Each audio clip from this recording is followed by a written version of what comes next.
For today's video guys, magluluto tayo ng fish soup.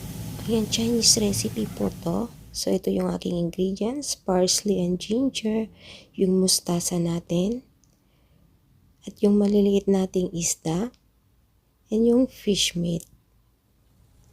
So ang gagawin natin guys, ayan, magpainit tayo ng kawali at lagyan natin ng mantika.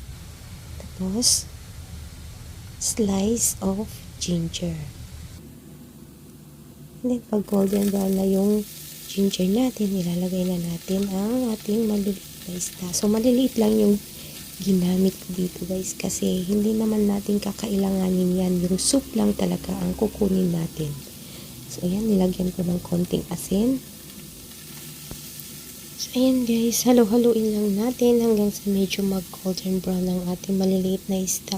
So, bakit maliliit yung ginamit ko? Minsan kasi guys, mas malasa to. So, ito yung ginamit ko.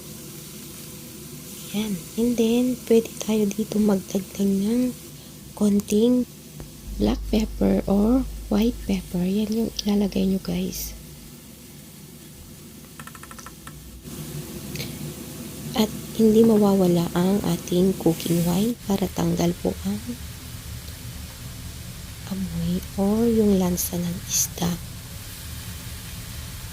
And be sure guys na pag nag-start na kayong magluto, meron na din nakareding boiling water.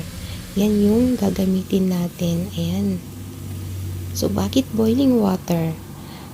Mas milky po ang soup ng isda natin pag boiling water po ang gamit natin. So, hayaan natin itong mag-boil ng mga 15 minutes.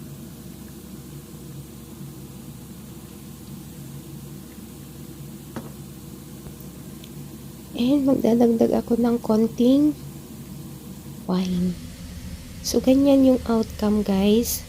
After 15 minutes, so gagamit ako ng strainer para hindi, alam nyo yan guys, matinik yung isda na yan. So, kailangan natin gumamit ng strainer.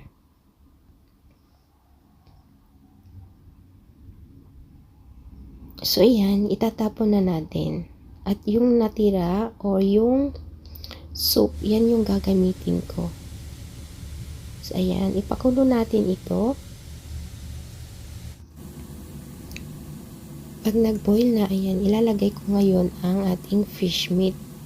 So, yung fish meat na yan, guys, meron ng ready-made sa market. Fresh po yan.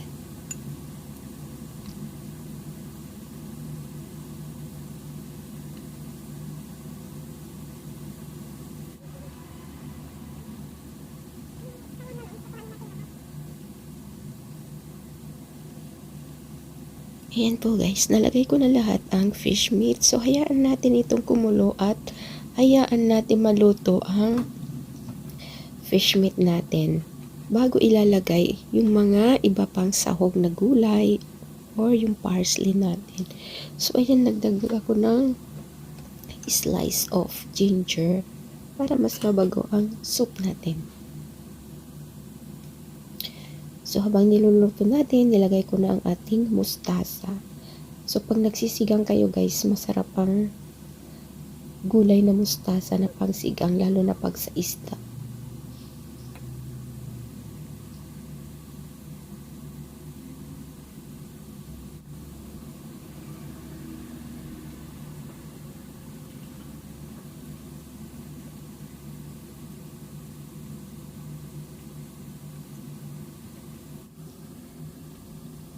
So, next naman, ayan, yung ating parsley.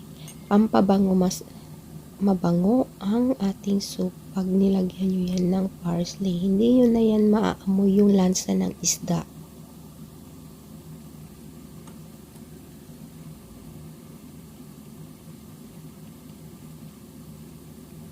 So, ito na guys, ang ating fish soup. Ganito lang magluto at kadali.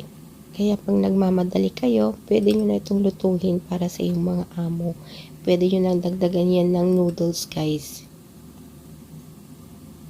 Yan, dagdag din tayo ng konting white pepper.